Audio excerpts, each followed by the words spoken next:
जनप्रतिनिधि सभा के आदरणीय सदस्यों, मैंने आज आप लोगों को यहां एक विशेष समस्या पर परामर्श देने के लिए कष्ट दिया है। एक राजा का यह परम धर्म होता है कि वो अपनी प्रजा को एक योग्य युवराज दे और एक ऐसा उत्तराधिकारी नियुक्त करे जो कि प्रजा का चहेता भी हो।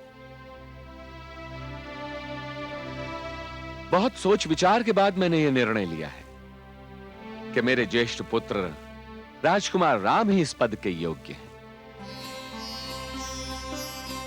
मैं आप सबके विचार जानना चाहता हूं। क्या आप सब मेरे निर्णय से सहमत हैं?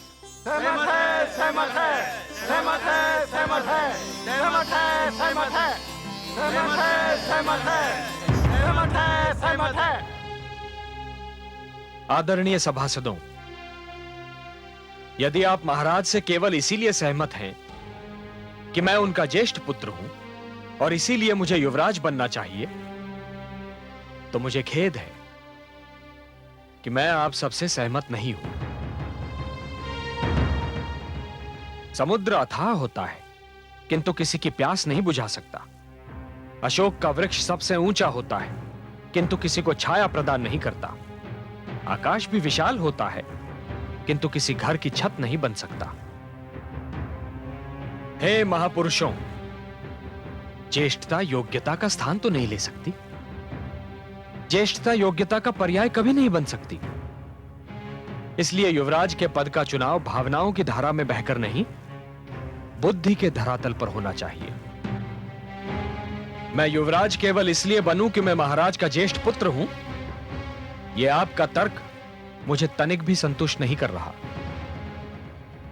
आपने जो कहा वो केवल आप ही बोल सकते हैं, क्योंकि आप श्री राम हैं, आप मर्यादा पुरुषोत्तम हैं।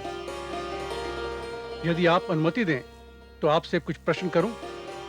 आप मुझसे बड़े हैं, एक जनप्रतिनिधि हैं।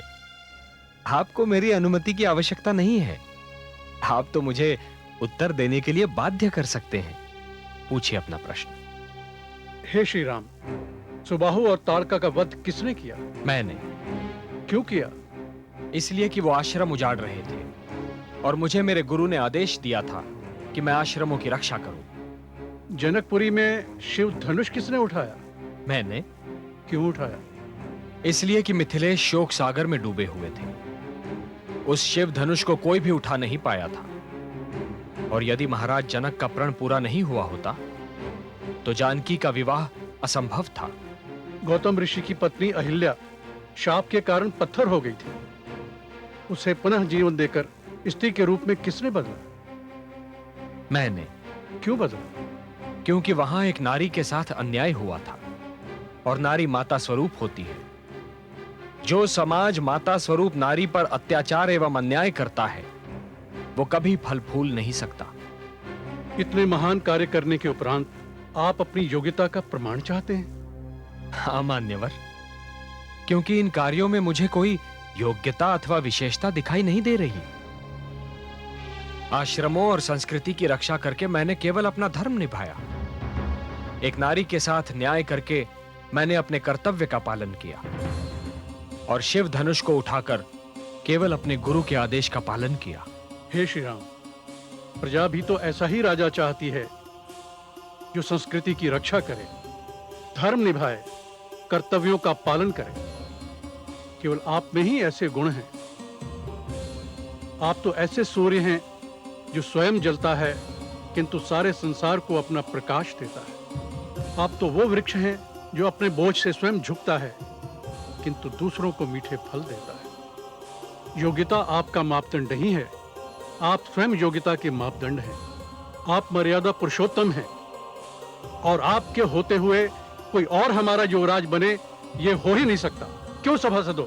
सत्य है, सत्य है, सत्य है, सत्य है। राजकुमार राम की जय, राजकुमार राम की जय, राजकुमार राम की जय, राजकुमार राम की जय, राजकुमार राम की जय, राजकुमार राम की जय। राजकुमार राम की